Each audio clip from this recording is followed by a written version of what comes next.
and the whole drum roll happened, and they said, Miss Louisiana is first runner-up Angela Perez-Bracchio at Miss America 2001, and you know, all the pyro and the fireworks went off in my head, of course. But to walk that famed runway in Atlantic City was such a dream come true. I went from being an unknown school teacher to Miss America overnight. It was pretty amazing. Since winning the crown, Angela has added spokeswoman, TV host, singer, and writer to her resume. Through it all, she's had the support of her large, tight-knit family. I've always been very close to my siblings, just because in proximity, we had to be close to each other. And then as we grew older, we've learned to really appreciate each other's values and unique gifts and abilities. Then, in 2006, her family faced a devastating loss when Angela's 28-year-old brother Albert committed suicide. The Bracchio family could have easily crumbled under the grief, but they stood firm on their faith in God. Please welcome to the 700 Club, Angela Bracchio Gray. How fun to have you Hi, here. Terry. You are such a wonderful Thank you so much. Role model in so many ways. And though I've seen so much about you, we really haven't had an opportunity, though we've both walked that same runway. We have. You know, Angela, I think what you've come to share is so needed, because so many times when people have, you know, when they've walked Thank you. when they've walked a path of excitement and glamour like you have, and they've been in the public eye and been so successful, people look at you and say, wow, that woman's life must be so perfect. She must not have anything that she's struggling with or dealing with. And then they feel even worse about themselves. Tell me about what happened with your brother and how that has impacted your family. Well, first off, Terry, you know just as well as I do how difficult it is to be Miss America. It's an honor and it's a privilege. It comes with a lot of responsibility. And it's also very difficult to be, like you said, looked at as perfect, because your life is not perfect. You're just a regular human being like everyone else. And it's really hard to try to live up to that expectation on a daily basis. Mm-hmm. When my brother passed away in 2006, I didn't realize he was in such a major depressive he was having such a major depressive episode, mm-hmm. and that's what the doctors said that it was. They called it situational anxiety or depression, mm-hmm. and they didn't realize the severity of it. And then, of course, he had his first attempt on November 11th of 2006 and died 17 days later. Mm-hmm. But we did not realize the extent of his depression. And there was a time where I had been through a minor depression as well. And I think it was after 9/11. I was Miss America during that time, and I think everybody went through some kind of a depression, wondering what really is this world about? What is our purpose here on earth? And what are we called to do? And so when my brother died, it was an eye-opener for me. One of the songs that we wrote on our CD is Living for You. And it's not just, oh, from now on I'll live for you. It was really, you showed me that living is such a precious and fragile gift, and we can't take it for granted. And so my brother will always be in our hearts and in our memories. And I really just ask for prayers for my parents and my family at this time. How are they doing? How has this affected your family? It was devastating. My brother was the life of the party. He was always smiling.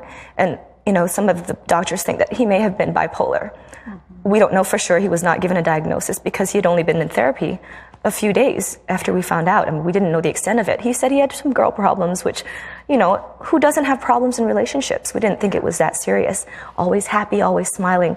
But then again, the people closest to him, like his girlfriend, who had spent so much time with him, saw a different side of him, which we didn't. You know, Angela, I've known a number of people who have experienced this same thing in their families with a father, a mother, a sibling, and there's been a tremendous amount of guilt afterwards, mm-hmm. feeling all the questions that come up. Why didn't we know? Why didn't we do something? Why? Did you all go through that as well? Absolutely. We met with a family counselor right as we landed. I had given birth on the 17th of November, and we went to his funeral on December 8th, and I was in Hawaii. The first thing our family did was met with a counselor who was also a Catholic priest. Mm-hmm. And he told us, you know, all these things about, you need to take care of each other right now. Albert is safe. You need to take care of yourselves. We went through a lot of confusion and, of course, the guilt. Still a lot of unanswered questions. But to have that faith foundation was so important.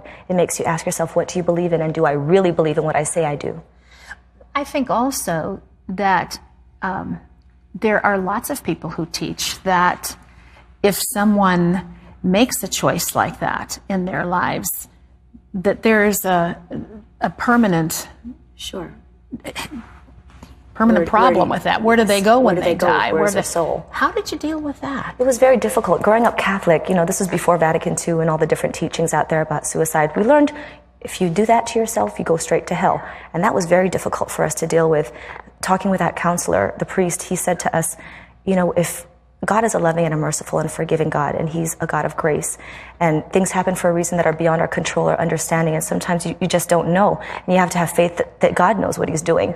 And for Albert to have a mental illness, it's just like any disease. He was at dis-ease, he was tormented, and when somebody has that kind of dis-ease, just like a cancerous problem that you may have, if they die from an illness, you can't fault them for that. And he couldn't control his actions. He wasn't in the right frame of mind. He had a mental illness. Even for someone to consider taking their own life, something's happening psychologically, emotionally, spiritually, mentally. I mean, the whole... And as humans, we have that instinct for self-preservation. So when you get to that point, there's got to be something wrong where you really actually take that next step. I know that there are levels to grief as you work through all of that. You hear people talk about that in counseling all of the time. You've had some time to work through some of this as a family. Mm-hmm. What role did your faith play in all of this? My faith has been invaluable. We were brought up Catholic, born and raised, baptized as a baby, and went through all the different sacraments. But for me, if I didn't have that foundation, that seed planted in me a long time ago, I don't know how I could cope. I speak to a lot of groups, Catholic groups, Christian groups, people in general, it doesn't matter. But when I talk to Christians, they, more than anyone else, tell me, thank you for sharing your story, because I have that faith, and whenever I have a hardship in my life, I know I can always fall back on that faith, to know that God, if He brings me to it, He'll bring me through it. And faith is really sustained by a personal relationship. Mm-hmm. I mean, I think we can all be active in whatever denomination we choose to practice our faith in, but when the rubber meets the road... It's all the same. Your relationship with God. He's there. He's there if you have that personal relationship with Him. I'm just thinking as you're sharing this that there are many of you out there who are watching this right now. Maybe you've been through the same situation. Maybe suicide has been something that's happened in your own family. Maybe it's something else and you've wondered, where is God in the midst of this? I want you to know that there are people here for you right now. If you've got questions, if you're going through guilt, if you're wondering where to put this in your life so that you can move forward, who God is and how you can tap into the kind of relationship that Angela and I are talking about, you can go to your phone and call right now. Our number is toll free. It's 1-800-759-0700. There are friends standing by and they're here just to be available to you today. So please call now. Thank you for being so vulnerable and sharing your story. I know that a lot of people will be touched by this, and I think it's going to bring a lot of hope into the middle of some desperate situations. Well, my family and I hope to inspire others through our music. We have a CD called Lost and Found that we wrote in the midst of the tragedy. So if people can check out Barakio.com or TributeRecords.com, hopefully they can listen to our music and be inspired. If you go to cbn.com, we'll give you information on how you can find out more about that CD. But thank you, Angela. God used you when you were Miss America, and He's even using this tragedy to touch people's lives. The Lord bless you. Thank you. God bless you. Great to have you here.